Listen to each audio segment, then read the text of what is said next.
Okay, we are live. Hi, this is William Ramsey. Welcome to William Ramsey Investigates. On today's show, I have a very special guest, a returning guest. His name is Frank Stanfield. Last name is spelled Stanfield. And we spoke last year, 2021, about a fascinating book on a subject I really wanted to know more about. He has a first-person knowledge of what's known as maybe the Vampire Clan, Kentucky Vampire Clan. The title of his book that we talked about previously is Cold-Blooded, a true crime story of a murderous teenage vampire cult. And you can go back through my archives. I may just take it out and republish it along with this book that he just published in 2022. Title of that is Vampires, Gators, and Wackos, a Newspaperman's Life. And really interesting book with a lot of first-person stories of his interesting life as a newspaperman, which he worked for 40 years, working for the Ocala Star-Banner, the Orlando Sentinel, the Wilmington Star-News, Daily Commercial, and the Augusta Chronicle. And his first book was Unbroken, the Dorothy Lewis story. He received a master's degree in journalism from the University of Georgia and a bachelor's degree in political science from the University of North Florida. He was a sergeant in the Air Force during the Vietnam era. He lives in Central Florida with his wife, Jackie. They have 3 daughters and 7 grandchildren. His website is his full name, frankstanfield.com, and you can contact him on there. But again, we're going to talk about this new book he just published, Vampires, Gators, and Wackos, a Florida newspaperman's life. So Frank Stanfield, welcome back to the show. Thanks for agreeing to the interview. Thanks for having me. Awesome. So for people who may not have heard our earlier discussion about Cold-Blooded, you have 40 years experience as a newspaperman going through that industry. Maybe you could just start at the beginning and go all the way back and tell some of these stories. Thank you. Yeah, this is a book about a collection of different things that happen. And I've got one chapter in here that's called In the Beginning, and talk about the first paper I worked at was the Augusta Chronicle. And, the newspaper business has changed a heck of a lot over the years. Back in those days, in the 70s, when I first started, it was kind of like the golden era, newsrooms were big. Newspapers were a very powerful voice. The newsrooms were full of people, and the technology has changed quite a bit. So I was kind of new to the business, and it was a real eye-opener for me. So I talk about some funny things in this book, too. There's a lot of serious, terrible crimes and stuff that I talk about, but I also talk about some of the funny things. One of the things that happened at the first paper was I was back from covering City Hall and typing away a story, and I heard the news editor throw down this big metal ruler and said, "Hot dog, I got a front page now." He says, "Elvis is dead." So that's how long I've been doing this crazy work. Right, that's what, 78? Is that right? Yes. Yes, all right. Gotcha. So it goes all the way back. So how did you even get your start? Why did you decide to become a newspaperman? I always wanted to write. And, the great writers, Ernest Hemingway and all those folks got started writing for newspapers. So I said, that's good training. I didn't know at the time I was going to spend my whole career, as a newspaper guy. In fact, after that first job, that's a wonder I did. But I went back to school, majored in journalism. I got my master's in journalism, I should say. And I just love the business. I love it because no 2 days are alike. You get to meet really interesting people and cover really interesting stories. So that's why I did it. I stayed with it. Gotcha. So you kind of bounced around your whole career in Florida, correct? That's right. Almost all of it in Florida. And just to tie in that book that you wrote about the Rod Farrell, you were there in, I think it was Orlando, right, where one of the deaths took place. Is that correct? I worked for the Orlando Sentinel at the time in 1996 when this story broke. And the first time I ever wrote the words vampire cult, my fingers actually stopped over the keyboard because I'm going, is this for real? I mean, this is crazy. Even in Florida, which is known for its craziness. But yeah, it was for real. These kids were in a vampire cult, and they were drinking each other's blood, and all this crazy behavior. And they came down from Kentucky to pick up one of their members here in Central Florida and killed her parents. And then she left with them, and they were arrested 3 days later. And so it was like, well, okay, what did she have to do with this? Was she responsible somehow? Was she a participant, or was she kidnapped, or what? And especially at first, the cops just didn't know what they were dealing with. So that's kind of the mystery that kind of runs through this whole story. So that's one of the things that happens. Right. That's your intro kind of chapter is really following this case through the legal process, right? Right. Yeah, including his resentencing hearing. He applied for resentencing. So because the Supreme Court, they keep moving the ball. They said at the time, initially he was sentenced to death. And the Florida Supreme Court says, no, he's too young. He's only 16. So we can't do that. The only other alternative was mandatory life. And then the U.S. Supreme Court later said, no, he's a juvenile at the time, so we can't do that. So he was entitled to a resentencing in 2020. And so, I followed that through also. And I've talked with the family. I've talked with his family, and his family during the first trial, the initial trial. There was a psychologist who said, this is the most dysfunctional family I've ever dealt with. And he had dealt with over 700 cases. Right. And it was like the mother was involved in witchcraft with Rod Ferrell, right? Right. Yeah. She was in this whole vampire thing, and she got arrested for trying to solicit a 14-year-old boy for sex during a vampire initiation. So she got busted for that. Right. I mean, that is a very strange story. And so it's still really going on today. I think Rod Ferrell's like 42 and didn't get the death. Everybody else got life or something, but he got the death penalty, right? Right. Well, the girls, he came down with 2 girls, and they got various sentences. One of them got 17 years. One of them got 20, I think it was something like that. And so they're out, the 2 girls, including his girlfriend at the time. But this other boy that went in the house with him also got life because he was afraid he was going to get the death sentence.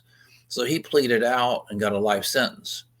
Well, since then, since the Supreme Court has changed the rules, he did get resentenced to 40 years. So, right, so he's never getting out. Basad Joe was his name or whatever. I mean, yes. that's a really amazing story. And what other kind of things have you come across? You've come across some teachers who've gotten a little too close to their students. You have some underage love stories, missing millionaires. What would you like to talk about next? Well, we talk about Deb LaFave, who was when I was working in Ocala. She was a beautiful, model beautiful. She had done modeling. Beautiful young woman, married, was a teacher, and she had sex with a 15-year-old student, not once, but a couple of times, including while his underage cousin drove down the highway. So, and she got caught, of course. It all came out. And so she had a lawyer.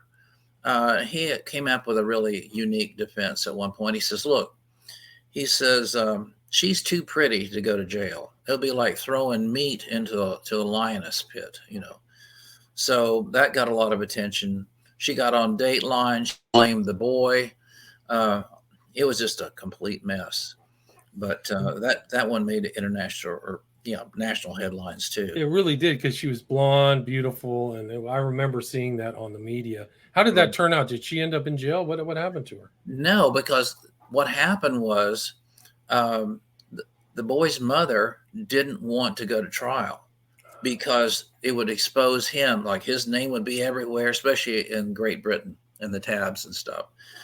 We weren't going to publish his name, but she says, he just leave him alone. He needs to have a normal childhood, what's left of it. Just leave him alone. So she got probation. And then she applied to get off of the probation early, and a judge granted it. And then the appeal court says, no, you can't do that. So she was on probation for a while. So she got a lucky break. And she was married too. I think she got a divorce, right? I mean, where is she Yes. now? She's not teaching anymore, right? No, she's not. They yanked her license. So, and she got pregnant and got married again to somebody else. So she's under a different name. yes, she's all. exactly. And then, can you talk about the missing millionaire? What's the story behind that? This was a interesting case in Leesburg. This fellow, Neil Haber, was a millionaire developer, and he comes up missing. He flies in from Mexico. By the way, with his girlfriend, he was married. He flew down to Mexico with her, comes back, and stops and sees somebody, and his former daughter-in-law, basically, sees her because he's helping her out money. And then he comes home, and then the stepson is there, and he says he hears pop, pop, pop, and some conversation, and two cars, and they drive away, and he wipes down blood on the wall of the garage, throws a bloody tarp into a dumpster at a construction site where his dad was building a place. But he doesn't report it for like the whole weekend. And then he tells all these conflicting stories, and it doesn't make any sense. And but it's a case where the cops just mess it up left and right. And as the investigation gets on, the detectives try to get information from the widow and from this business partner, but it looks bad because they're whining and dining them and trying to get them to talk. It looks just really bad and unprofessional. And the mystery is the man had ties to business people that were dealing with the mafia. He had women problems. He had all kinds of liquid money accounts, and his business associates had access to some of that. So the list of suspects was huge, but the stepson, everything points to the stepson, and basically the killer gets away with it. Right. It's amazing. It's a strange story. Florida has the strangest kind of stories. A lot of like missing children too that you've covered as well, right? Yeah, those are the saddest ones. There was one, Trenton Duckett, who was 2 years old. His mother calls, this is another Leesburg case. His mother calls the police and says, my son is missing. I went to go check on him in his bedroom, and he's missing. And so the dispatcher says, oh, well, what was he wearing and what's going on? And she couldn't tell him. I don't remember, whatever. And then, so the story gets out, missing child. She's not cooperating very well with the police. She's blaming everything on her ex-husband, or estranged husband, I should say. And she tried to frame him by sending fake emails and all kinds of stuff. She was a really twisted individual. So then Nancy Grace calls on her television show, and Nancy says, well, what was the child wearing? What were you doing the day before and the hours leading up to his disappearance? Well, she never really would say, and so very vague. And Nancy Grace says, well, basically she was saying, I'm just trying to help, people find this child. You're not telling me anything. The next day before the interview is aired, the mom kills herself. So where's the boy? Did she hand him off to somebody? Did she kill him and bury him in the forest, in the Ocala forest, or what? And this is another strange thing, is because the child's grandfather is on death row. He was a rookie cop back in '87, and he is a suspect in a disappearance of an elementary school girl who ends up dead, floating in a lake, had been raped. So that's he's in, James Duckett is his name. So that's an odd twist right there. Obviously, he didn't have anything to do with its disappearance, but it's just another weird thing. It's like a cursed family or something like that, like horrible. And she was in the middle of a custody battle, right? Yes. With Trenton. Yes, So- and she was doing all kinds of manipulating with the police and everybody else to try to throw the blame on him. It was Right, very. so she was. Yeah, and there were other ones too. I mean, you covered another case where somebody, Kayla, disappeared. So there's all kinds, so many stories down there, and also involving bodies and people disappearing in the swamp, right? Yes. Well, Kayla, you mentioned Kayla McKean. That was on a Thanksgiving afternoon. Man calls and says, "My daughter's missing. She was on the playground." Well, hundreds of volunteers show up to help look for her, and the search goes on for like 3 days. Well, it turns out he's the one that killed her. He didn't even know that she existed for the first 4 years of her life. And this is a case where the child welfare system failed every way you can, just miserably. It's failed so badly that they ended up changing all the laws. A lot of people got fired. It was just an awful thing. So in Florida, the child welfare system is a fragile thing. I had a judge tell me one time, he says, some people shouldn't own a dog, let alone have a child. But it's like, I don't know, how can you really control human behavior? But they have let down so many people they were just faking visits and things and writing it down like it happened, and they didn't. So it's real scandalous. Yeah, so there's just a lot of chaos down there that you've seen. And I mean, the Gators are also a consistent theme in Florida too, right? Can you talk about, there's 1.3 million Gators and they're causing mayhem, right? Yeah. I've actually, one of the first stories I covered in Central Florida was a elderly woman had dementia. She walks out of her house and basically falls into the jaws of an alligator into a lake. Called Lake Serenity, of all things. So that was one of the first things that I did. And so I talk in there about how alligators will kill people. And there was a case where a small child was attacked by an alligator, killed. And so after that happened, the Sentinel, we had a cable show. And we went on and we wanted to do a story about alligators and how they live and how they do their thing.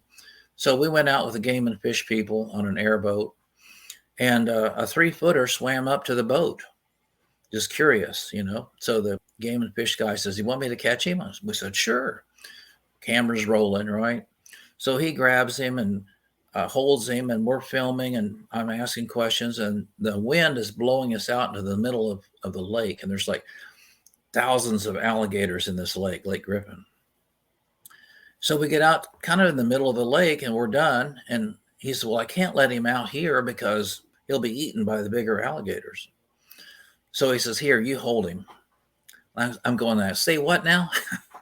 So I had to hold him all the way back to shore. And I thought the photographer was laughing so hard, I thought she was going to fall overboard. But they are just mean, green killing machines. And people do the dumbest things. The worst thing they do is they feed them, okay? And then they lose their fear of people. But then they will be coming up and looking at you as food instead of just somebody to be afraid of. So it's a bad thing. Right. And there are hunters too. You're allowed to hunt the gators down there, right? Aren't there hunting permits? Yes, you can get a special permit. There's a short season. And what they do is they go out on a boat at night and they'll shine a flashlight out on the water, and you see their eyes look red on a flashlight, and you can kind of tell how big they are by how far apart the eyeballs are. But that's kind of deceptive too. So they go out there in these shallow John boats and that kind of thing, and they do different things. That they'll put a harpoon in them, or they'll do a what they call a bang stick. It's got a shotgun shell. Excuse me, a 44 caliber shell in there, and you hit the gator in the head with it. They'll drag the alligator. Well, sometimes the alligator will take off with a harpoon and drag you all over the lake. And then sometimes you think the thing is dead, and you put it in the boat, and then they quote unquote come to life again, start thrashing around and trying to take a hunk out of the people that put them in the boat. It gets pretty exciting, I think, sometimes. Right. I mean, it's really incredible. I mean, I don't know if there's any state in the union, maybe Alaska, that has more dangerous animals than Florida, right? Right. I talked to a shark expert in here too. I talk about shark attacks, and it's not that unusual. They have these. I've got a son-in-law that was bitten by a shark while he was surfing. That's kind of a common thing out here, New Smyrna Beach. They call it the shark bite capital of the world, or some such a thing. But the shark expert I talked to says, well, listen, he says people are now killing the sharks and cutting their fins off because it's a delicacy in some countries. So he says, who's the predator and who's the loser now? So right. Kind of interesting. So it's sharks. So you've got gators, sharks. You also have snakes too, right? Yes. Yeah, there's a lot of snakes here. And years ago, one of the guys at the Daily Commercial was taking a break outside, and he says, oh, look, a baby snake. And he picks it up. Well, it was a pygmy rattler, and it bit him, and his arm swelled up about twice its size, and he almost lost his arm. And I had a neighbor that was bitten by a water moccasin. They're very aggressive. He lived on a canal, so this moccasin just sought him out and bit him. So you have to be really careful out there. Right. So you got the pythons, and there's bears in Florida too, right? Oh yes, a lot of bears. And what the problem with those guys is they get in people's neighborhoods, and they're looking through people's garbage. All right. So the old lady with her little fluffy dog takes the dog out for a walk at night, and the bear will attack the woman to get to the dog because there's natural enemies. So people get hurt really bad sometimes by those things. Although in the forest, Ocala National Forest, people have these pet potbelly pigs and that kind of thing, and the bears love those things. So livestock. Well, we got coyotes. We've got, and in the Everglades especially, people have these have let little pythons and stuff become giant creatures, and they kill people. One case in Sumter County over here, there was these people had two snakes, and one of them got out and killed a child. It was like ridiculous. Oh, that's terrible. And then Florida has its share of like the most dangerous animal of all, right? Man. Right? That's right. Can you talk about some of your experiences and stories with, the crazies that are out there? Yeah. I've got a couple chapters in here. One of them's called Ruthless. And it's like one Saturday afternoon, I'm at home, minding my own business. I wasn't feeling all that great. I mean, nothing serious or anything, but I was just not like, I'm thinking, thank God I don't have to work today kind of thing. And the phone rings, and the editor says, well, I think there's a double shooting, maybe 3 people shot in a store somewhere. Let me call you right back. And then the next thing I know, it says, okay, it was a bank robbery, and one person at least is dead. So I forget about all my little troubles and jump in the car and drive over there. And the helicopter air rescue choppers taken off in the parking lot. And there's some people like freaking out in the in the parking lot and just holding their heads and screaming, and relatives and family and that kind of thing. So I asked the most highest ranking police officer I could find. I said, "What's going on?" He said, "Well, there were two tellers that were shot. We got the guy, but they're both dead." So I go back to the office and write the story like both tellers dead, police say. And then I got a call from the office downtown in Orlando saying one of them's still alive. So I had to change that. But they even told the teller's boyfriend that she was dead. So they messed that up. But that was just an awful thing because the idiot was still in the bank trying to rip the video, security camera video out of the box, and standing next to big trash cans full of thousands of dollars, just standing there with two guns. And the woman that lived was paralyzed for life. So she testified. And so she goes, the moment in the courtroom, you could heard a pin drop. She comes down the middle of the aisle with her electric wheelchair. There she is. And she is an eyewitness. And she's going to say, this is what he said. He said, which one of you guys wants to die first? And then this guy, Fred Anderson, the defendant, his defense, he takes the stand. He sings in a church choir. And he sings a song about mercy. And the prosecutor says, well, you don't deserve any mercy. You didn't show any mercy to these ladies here. So just the dumbest criminals, the most outrageous stuff you can imagine. Right. He got the death penalty, right? He's still on death row or something, right? Yeah, that's right. Yes, he is. So, I mean, that's fortunately, that's not the only story of drugs and murders and everything. I mean, there's just so many of those types of stories in Florida, right? Right. Another one is a Jane Doe. This guy's walking through this forest, a Seminole Woods forest, and he sees a pile of brush, and then he sees what he thinks is a mannequin's foot, and it turns out to be a woman's foot, and she's dead, and she's so mauled up that the rumor immediately goes out that she'd been attacked and mauled by a bear.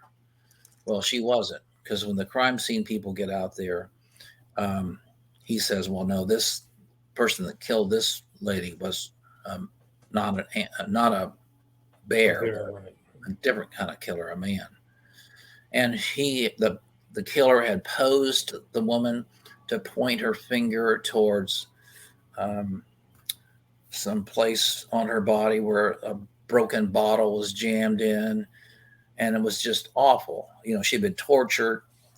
So this case was interesting because the cops had no clue as to who it was. They did recover some DNA from the attacker because she'd been raped. But it took a couple of years before the crime scene analyst was feeding this DNA information into this new crime computer. And all of a sudden there pops up a name with it, and they identify a convicted rapist. So there's your guy. Okay. And that was the first time that ever happened in the country. And so they have the big trial. But the DNA, which was kind of new at that time, kind of went over the heads of the jury because the guy that's presenting the evidence was really dry. But fortunately for the prosecution, they had also called in a bite mark expert. And this guy had helped put Ted Bundy, put him away. So the jury was interested in what he had to say. So they convicted the guy, but we still don't know who she was. And I would love one day to be able to put her picture out or whatever and get her identified, because somebody's daughter, somebody's mother, whoever she was, whatever she was doing, she didn't deserve what happened to her. That's for sure. Right. And I mean, it's just something particular to Florida where there's like missing persons and deaths and serial killers. What other kind of crazy wackos do you recall that left an imprint on you enough to put them in the book? Oh, there's so many. Well, like there's another case. This shows you how Florida has changed. Well, especially in my county, Lake County, which is about 45 miles north of Orlando and Disney World. It used to be all citrus. I mean, lots of citrus. Then they had some terrible freezes in the 80s that killed the trees off, basically. So then they started developing the land for houses. So basically, Lake County is kind of a bedroom community for Orlando and also a home for a lot of retirees. So one of the things that happened before all this got too built over was there's a place called Wall Sink. And it's basically a sinkhole. Sinkholes in Florida, they can swallow houses. And in fact, in Winter Park back in the early 80s, it swallowed a whole block, a car dealership, a swimming pool, houses, the whole thing. So they can get big. So there's this historic place called historic sinkhole that all the crooks for years have dumped all their evidence, their guns and everything else, and dumped in there. So there were these two ranch guys, and these ranch hands were rustling cattle. They were stealing cattle from this rancher, and they killed the rancher and his new foreman and dumped their bodies in this wall sink. Well, one of them got a conscience, and especially when he was being, questioned by the police. So he fessed up because the investigator says, what's going to happen to those bodies in the water, meaning alligators. So he had a guilty conscience and he fessed up. So that's an old Florida story. Rustlers, cattle rustlers. I mean, you got it all down here. You really do. You really do. You really do. And talking about water, it's like there's a huge water culture out there, and the boats are another element of danger, right? Yes. They will. I remember one case where a dad and his two little girls were in a boat, and they fell out of the boat somehow, and the boat turns. What happens is, unless you have a device that automatically cuts off the motor when you fall out of the boat, it will circle back around and hit you. So it chewed up the dad pretty bad. And I was on a boat, a bass boat, one time doing a story, and I was almost thrown out of the boat because we hit I was on the St. Johns River, which is really wide in places and can get real choppy real fast. But so we were thrown in the air, but basically he had one of those cutoff switches, so we were okay. So right, but there's, yeah. No, go ahead. I was just going to say, there's just so many stories of people losing their lives in the water or boating accidents in Florida, right? Yeah. There were several members of the Cleveland Indians down here for spring training several years ago. They ran into a dock, killed at least one of them. I remember. They're going super fast, right? Yes. And at night, and people, for some reason, like to drink a lot on boats, and being out on the water in the sun and drinking just accelerates the problem, so there's all kinds of issues with that. And sometimes the law enforcement is part of the problem too, right? Yeah. Can you talk about that? One of the funny things, there was a guy that was the game and fish people, I think it was, and we're trying to stop this guy from going too fast in a no wake zone or something. And he says, you don't know who I am or whatever. And then he jumps off the boat. And so then the officials catch up with the boat and question everybody and threaten them with going to jail if they don't tell who the captain was. And this lady says, that was my husband.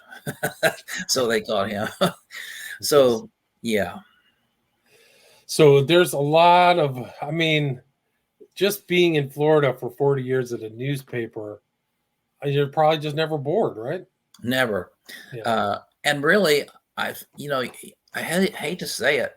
I used to say, well, I think I've seen it all until the vampires, but then again, who knows what's going to happen? Since this book has come out, there have been some other really crazy things that have happened that may end up in a future book. So, Right. I mean, And just bizarre.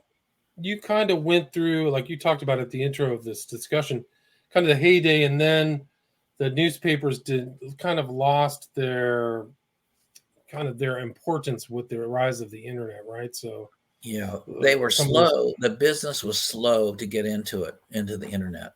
They didn't know what to do. Should they sell ads? How do they sell the ads?